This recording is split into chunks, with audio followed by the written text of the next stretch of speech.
जे विचार होते त्या विचारावरती कार्य केलं गेलेलं आहे जितू यांच्या मार्फत. आता मात्र स्ट्राईक एंडवरती प्रशांत आहे. प्रशांत समोर रवींद्र घरात उर्फ गोंद्या गोलंदाजी मार्कवरती आहे. लेफ्ट आर्म गोलंदाज आहे आणि लेफ्ट आर्म गोलंदाज बहरामध्ये आहेत. सध्याच्या काळामध्ये आपण पाहतोय इंटरनॅशनल क्रिकेटमध्ये लेफ्ट आर्म गोलंदाज आपला रवींद्र जडेजा काय धुमाकूळ गाजवतो मैदानावरती ते आपण पाहिलेलं आहे. आणि या मैदानावरती लेफ्ट आर्म गोलंदाज आहे रवींद्र. यांना सुद्धा या ठिकाणी या मैदानावरती धुमाकूळ गाजवायचा असेल तर चांगली गोलंदाजी हाताळण्यात करते. आता मात्र आपटलेला चेंडू, त्या चेंडूवरती तितकाच जोरात फटका. फाईन लेगची दिशा आहे. 6 धावांसाठी षटकार.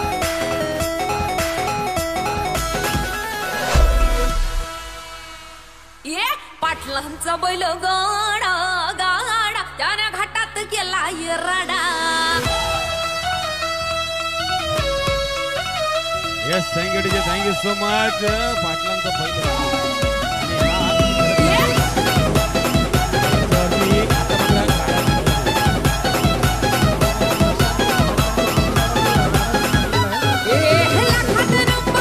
सुंदररित्या. आता मात्र दिशा फाईन लेगची दिशा होती अगोदर. आता मात्र दिशा आहे थर्डमॅनची.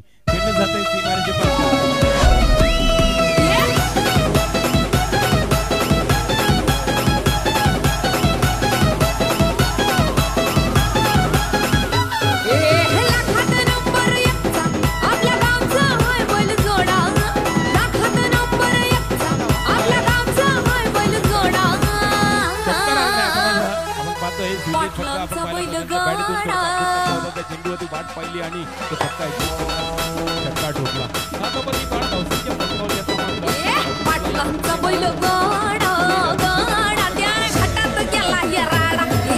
रवींद्र थोडासा कमी करतो या ठिकाणी. पुन्हा एकदा स्विच चेंडू सीमारेषे पार.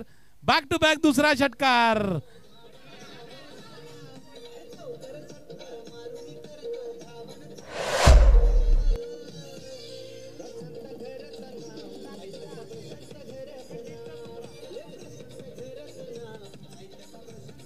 Yes, thank you DJ, thank you so much.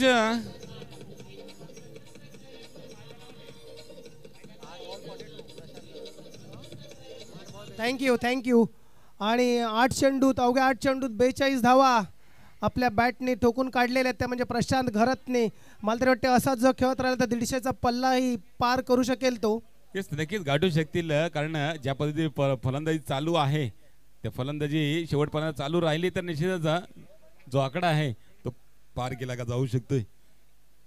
आकुटप्पा हा सुद्धा पुन्हा एकदा फाईन लेगच्या दिशेला येतोय. मॅक्सिमम म्युझिक षटकार. प्रशांत घराच्या बॅटीतून हा चौथा षटकार. Back to back.